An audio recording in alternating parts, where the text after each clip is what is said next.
जब डॉक्टर मनमोहन सिंह थे तो हम विश्व की तीसरी सबसे बड़ी अर्थव्यवस्था थे। आज मोदी जी के राज में जब वो विश्व गुरु बने, विश्व गुरु नहीं विश्व गुरु, तब हम दुनिया की 5वीं सबसे बड़ी इकोनॉमी है। और सबसे मजेदार बात यह है कि पर कैपिटा इनकम यानी प्रति व्यक्ति आय के मामले में हम दुनिया के 180 देशों में से 142वें नंबर पे हैं। मोदी जी के 9 सालों में, मैं आपको बताता हूं डाटा, सुनिए, आप सुनते हैं? जी, 2 मिनट समय दीजिएगा प्लीज, 2 मिनट समय, 2 मिनट प्लीज। मोदी जी के शासनकाल में सिर्फ 9 वर्षों में पेट्रोल डीजल गैस पर 33.5 लाख करोड़ रुपए हमसे टैक्स वसूला गया और 25 लाख करोड़ रुपए उद्योगपति मित्रों का माफ कर दिया गया। हमको आपको मिला क्या बाबा जी का ठुल्लू? दूसरी बात, ये कह रहे थे कि बिजली बिजली महंगी, बिजली महंगी, बिजली। मेरे भाई, टेलीविजन आने से पहले थोड़ा सा एक्सरसाइज करके आओ, पढ़ के आओ, लिख के आओ। पूरे हिंदुस्तान में सबसे कम दर पर बिजली कहीं मिलती है तो इसी राज्य में मिलती है। बीजेपी के शासनकाल में बिल की ये एकमात्र, बीच में बोलेंगे, आपके पास आएंगे, बीच मत बोलिएगा।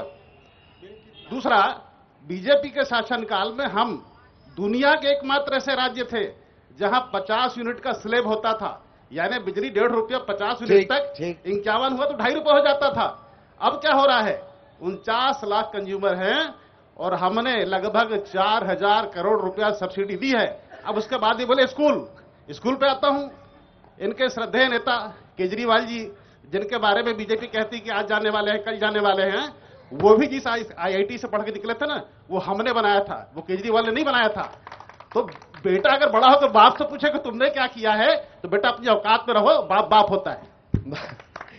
चलिए, शब्दों का भी हम थोड़ा सा ध्यान रखेंगे।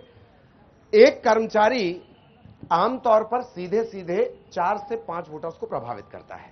आखिर कर्मचारी संगठनों की और बाकी अन्य संगठनों की सरकार से नाराजगी लगातार बढ़ क्यों रही है? आपकी तरफ से सवाल प्लीज। मैं अनियमित कर्मचारी वर्ग से हूं और प्रदेश में लगभग 7 लाख से अधिक अनियमित कर्मचारी है। पिछले वर्तमान सरकार ने, कांग्रेस सरकार ने सत्ता में आने पूर्व प्रदेश के अनियमित संविदा दैनिक वेतनभोगी कर्मचारियों को नियमित करने और आउटसोर्सिंग बंद करने का वादा किया था। 5 साल तक कांग्रेस ने हमको घुमाया। अब हमें बहुत ज़्यादा उम्मीद भारतीय जनता पार्टी से थी, लेकिन उसने भी एक गोल मोल हमारे लिए एक कमेटी बनाने और उसमें अनियमित संगठनों के जो सदस्य हैं, जो सम्मिलित बात करेंगे। मैं भारतीय जनता पार्टी के जो प्रवक्ता महोदय हैं उससे जानना चाहता हूं, क्या भारतीय जनता पार्टी सत्ता में आती है तो पूरे प्रदेश के अनियमित कर्मचारियों को नियमित करेगा? चक्रवर्ती साहब, इस मंच से बता दीजिए आज आप। जी बिल्कुल बिल्कुल, हमारे मैनिफेस्टो में भी है और हम कांग्रेस की तरह नहीं कि बेरोजगार करेंगे, बिल्कुल बिल्कुल करेंगे। हमारा ये घोषणा पत्र में भी वादा है और न केवल उसको हम नियुक्ति पत्र भी देंगे, सबसे बड़ी बात। और हम प्रतिबद्ध इस तरह नहीं कि कांग्रेस पार्टी ने आम आदमी पार्टी कह रही है इससे पहले कर देते। नहीं, लाठी चार्ज किया कांग्रेस पार्टी। चुनाव में आने के लिए 2018 में बाबा जी और भूपेश जी गए, इनके पंडाल में जाकर कहे कि हम नियमित करेंगे और कहा था कि पहला किसान, दूसरे हमारे लिए कर्मचारी, पर अभी कर्मचारियों को लाठियों से पीटा सवाल ये कि आप करेंगे या नहीं करेंगे। अब एक और सवाल प्लीज। मैं जानना चाहूंगी कि पहला जो आपका बेरोजगारी था, सर आप आत्मानंद स्कूल खोल रहे हैं, इतना शिक्षा दे रहे हैं, हमको रोजगार देने के लिए, हमको पढ़ा लिखा के रोजगार देने के लिए, फिर बेरोजगारी भत्ता क्यों देते हैं? बेरोजगारी भत्ता क्यों अनाउंस करते हैं? बेरोजगारी भत्ता क्यों अनाउंस होता है? देखिए, सबको सरकारी रोजगार देना कभी संभव नहीं है। बेरोजगार तो आप मत लीजिए, आप मत लीजिए, छोड़ दीजिए। जो और आदमी पात्र होगा जिसको, पहले सुन लीजिए, सुन लीजिए। हो सकता है आप संपन्न परिवार से आती होंगे, आपका पूरा सम्मान है, आपको उसकी आवश्यकता नहीं होगी। जो गरीब परिवार से आता है, जैसे हम लोग वहां से घिसते घिसते आके यहां तक आए हैं ना, उससे पूछिएगा 2500 रुपए क्या होते हैं। मैंने इसी रायपुर शहर में 500 रुपए की नौकरी की है। और बहुत आपके संघर्ष को सलाम है, बहुत अच्छी बात। इतनी देरी क्यों हुई फिर आपको बेरोजगारी भत्ते का ऐलान करने में? तकरीबन 3 से 4 साल। मैंने कहा ना, 4 साल 4 महीने। कोई भी सरकार जब नीतियां बनाती है तो सबसे पहले साक्ष्य आने चाहिए, आंकड़े, फिगर्स आने चाहिए। फिगर्स जब सामने आ रहे हो, बता रहे हैं कि 0.8% बेरोजगारी है। उसके बाद हमने गिनती की, जो पात्रता थी उसमें 1.25 लाख लोग पाए गए और 1.25 लाख लोगों को 2500 रुपए मिल रहा है और लगभग 150 करोड़ रुपए से ज्यादा हम दे चुके हैं। इसके अलावा सुनिए, 1 लाख लगभग नियमित पदों पर भर्ती हुई है आत्मानंद स्वामी मिला के।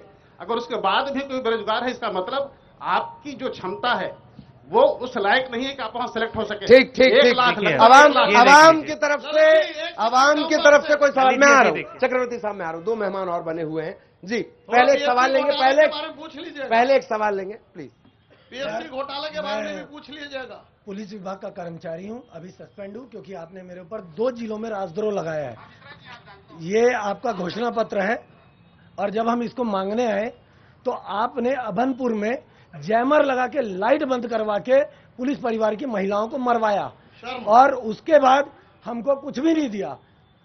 और दूसरी बात, जब आपने एक परिपत्र जारी किया उसमें आप नक्सलियों को, जो पुलिस वालों को मारते हैं, उनको 6 माह में पुलिस की नौकरी देते हैं, लेकिन जो सहायक आरक्षक 9 साल से पुलिस की सेवा कर रहे हैं, नौकरी कर रहे हैं, जो पुलिस में ही अनियमित है, उनके लिए 9 साल की ठीक ठीक बाध्यता डालें आप। आरपी सिंह साहब, फिर बाकी मेहमानों के पास भी नहीं, जाना मैं आपको होगा। जानता हूं, जहां मीडिया आती है आप वहां जरूर जाते हैं, बैठ जाइए आप। देखिए, सबसे पहले सुरक्षा बलों में अनियमित भर्ती किसने की? किसने की? नाम बताइए, नाम बताइए, खड़े जाइए। भाजपा ने। जोर से बोलिए, जोर से बोलिए, भाजपा ने जोर से बोलिए। भाजपा ने हाँ, उसके बाद सहायक आरक्षक किसने बनाया? और सुप्रीम कोर्ट ने। सुप्रीम कोर्ट ने ना। अब जब हम आ गए हैं तो डीआरजी की भर्ती अलग चल रही है, बस्तर फाइटर्स की भर्ती अलग चल रही है। एक मिनट सुनते जाइए, सुनते जाइए। आप चूंकि नौकरी छोड़ चुके हैं तो आपको 100 खामियां दिखेंगी। जो अभी सर्विस में हैं उसको इस सरकार से कोई शिकायत है क्या? सर मेरे नहीं। फादर सर्विस में नहीं, ठीक ठीक, डिस्कशन शुरू है, please please please please. Singh साहब, जब मैं एसआई की भर्ती नहीं हुई, बहुत बड़ा फिर नंबर बात- आपको दे रहा हूँ। फिर बात बीच मत बोलिए। ये पीएससी चिल्ला रहे थे। पीएससी और सब इंस्पेक्टर की भर्ती अभी तक रुक नहीं हुई। तो जाओ। पीएससी की भर्ती में गड़बड़ी हुई, गड़बड़ी हुई, गड़बड़ी हुई, ठीक है। मैं वो आदमी हूं, इनका सांसद आए थे सूर्या महाराज। मैंने कहा सूर्या जी ने और ओपी चौधरी ने अपनी मां का दूध पिया, तुम्हारे खिलाफ केस करके दिखाओ। दोनों में से कोई केस नहीं किया। केस किसने का मालूम आपको? 77 साल के एक बूढ़े आदमी ने, जिसने जीवन में कहीं पीएससी की परीक्षा नहीं दी, वो हमारे खिलाफ कोर्ट गया हुआ है। तो ये बीजेपी है। चलिए ठीक, प्लीज। देखिए ललित जी, बहुत अच्छी बात यह है कि सिंह साहब ने सारे सवालों का जवाब दे दिया है ना। जिसने रोजगार मांगा उनको भत्ता लेने से मना कर दिया, बोले आप रोजगार ठीक। लायक नहीं है तो आप भत्ता मत लीजिए। सिंह साहब, मैं अपनी बात पूरा कर लूं। आदरणीय आप ही नहीं है, झूठ नहीं बोलिएगा। आदरणीय आप ही नहीं। जोगी जी झूठ बोलते हैं, सभी जोगी झूठ बोलते हैं। आप मत बोलिए, कम से अरे कम आपसे उम्मीद करता आप हूं, लोग सच बोलिए। आप लोग उन्हीं की नहीं, आप जोगी उन्हीं जी की परवरिश हैं, सच बोलिए। उन्हीं की सच परवरिश बोलिए, सच आप बोलिए। लोग सिंह अभी साहब, इफ बट है। बाप बेटे की बात बता रहे थे, ये अपने मैंने कहा, आदरणीय का। सक्षम घर हाँ, से हाँ। आती है, संपन्न घर से आती है, आपको आवश्यकता नहीं है, मत लीजिए। आदरणीय अपने आपने execution दे अभी दीजिए। इन्होंने बताया बाप बेटे वाली बात, तो यहाँ पर ठीक। ये बाप बेटे का गणित भूल गए, बड़ा जल्दी भूल जाते हैं। यही भूलने की जो आदत है ना, इसीलिए हमारे जो इनकी घोषणाएं थी अभी तक नहीं आई, क्रियान्वयन नहीं हो ठीक पाया। ठीक, एक और सवाल पब्लिक की तरफ से आ रहा है, मैं कोशिश कर रहा हूं, प्लीज जी। मेरा सवाल जो है कांग्रेस के प्रवक्ता से है, जिन्होंने बाबा जी का ठुल्ला शब्द इस्तेमाल किया, बाप बेटे की बात कही, उनसे मेरा ये प्रश्न है कि 60-70 साल की इनकी जो सरकार थी, उस समय एक नारा चला था बेरोजगारी हटाया जाए। क्या उस समय कोई विजन नहीं था, जिसका दुष्परिणाम आज इनको नए विजन के रूप में देना पड़ रहा है? यहां पर इनका कहना है कि अभी विजन बनाया, इस 5 साल के दौरान इन्होंने आखिरी में विजन बनाया ऐसा, तो ये 70 साल तक क्या विजन नहीं था? बिना ठीक विजन ठीक, की सरकार चल कोई और सवाल जी। मेरा ये सवाल दोनों पार्टी से है, कांग्रेस भाजपा दोनों से है, कि एक तरफ आप बात करते हैं कि युवाओं को मौका देना चाहिए। रायपुर विधानसभा से एक सीट है आपकी उत्तर विधानसभा, जिसमें आपका एक कार्यकर्ता था अजीत कुकरेजा जो पार्षद है, वो 10 सालों से इतनी मेहनत किया, आप युवाओं को मौका नहीं देके पुरानी जीन्स को रिपीट कर दिए, जो आज सिर्फ वसूली करता रहता है। ऐसे लोगों को आप मौका देते हैं और युवाओं को मौका नहीं दे रहे हैं। बहुत शॉर्ट सिंह साहब प्लीज। देखिए, राजनीति में इच्छाओं का होना जरूरी है, लेकिन महत्वाकांक्षाओं का होना नुकसानदायक होता है। मैं 30 साल से सुनिए सत्ता में हूं, 30 साल से राजनीति में हूं, अभी भी इस सरकार में मेरी कोई हैसियत नहीं है, कोई ओहदा नहीं है, तो मैं कोई बगावत नहीं कर रहा हूं। गद्दारी जो करता है ना, वो जीवन में कभी आगे नहीं बढ़ता है। चलिए, आपके ठीक, खून में ठीक, ईमानदारी होनी ठीक, चाहिए, बहुत शॉर्ट, आपके बहुत खून में शॉर्ट, समर्पण कमेंट होना ओनली। चाहिए, आपके खून में निष्ठा होनी चाहिए। सर, बस मैं ये कांग्रेस प्रवक्ता जी से पूछना चाहूंगी कि आपने जो पिछला घोषणा पत्र दिया था उसमें अनियमित कर्मचारी को रेगुलर करने की आपने बात कही थी। आपके इस घोषणा पत्र, क्योंकि वो वादा पूरा नहीं हुआ, आपके इस घोषणा पत्र जो आपने डिक्लेयर किया उस पर हम कैसे और क्यों विश्वास करें? बहुत शॉर्ट में। हमारे नए घोषणा पत्र में सिर्फ 20 बिंदु हैं। आपने अगर नहीं पढ़ा है तो किसी से लेकर पढ़ लीजिएगा। उसमें अनियमित को नियमित करने की घोषणा है ही नहीं। 2 टेक्निकलिटी इसमें आई थी, आपको नहीं मालूम, मैं आपको बताता हूं। एक तो सुप्रीम कोर्ट का आदेश है कि जो संविदा कर्मचारी हैं वो नियमित कभी किए नहीं जा सकते, क्योंकि सेवा शर्तें अलग अलग होती हैं। इसके अलावा दूसरी बात बहुत सारी ऐसी योजनाएं सुन लीजिए जो केंद्र पोषित हैं। क्या केंद्र अपना हिस्सा देने को तैयार है? आप मोदी जी से हाँ बुलवा दीजिए, हम 24 घंटे बाद ऐसे निकाल लेंगे सरकार बनने के बाद। ठीक, 30 सेकंड आपका एक फाइनल कमेंट प्लीज। नहीं, वक्त बहुत ज्यादा, नहीं आ पाएंगे, प्लीज। सदन के पटल पर मंत्री उमेश पटेल जी ने 18,79,126 रजिस्टर्ड बेरोजगार का डाटा दिया और एक तरफ 0.08% का डाटा। दूसरी चीज, मैं सिंह साहब को सलाम करता हूं कि जब तक नौकरी नहीं तब तक भत्ता देंगे, और भत्ता देंगे। 4 साल 4 महीने बाद इन्होंने पैसा दिया। हर एक बेरोजगार का 1,30,000 खाने वाली ये सरकार है। ठीक। फाइनल टाइम जोड़ लीजिए 2,500 के हिसाब से। बात दरअसल वहीं आ जाती है, वक्त की कमी और सवाल हम नहीं ले पाएंगे।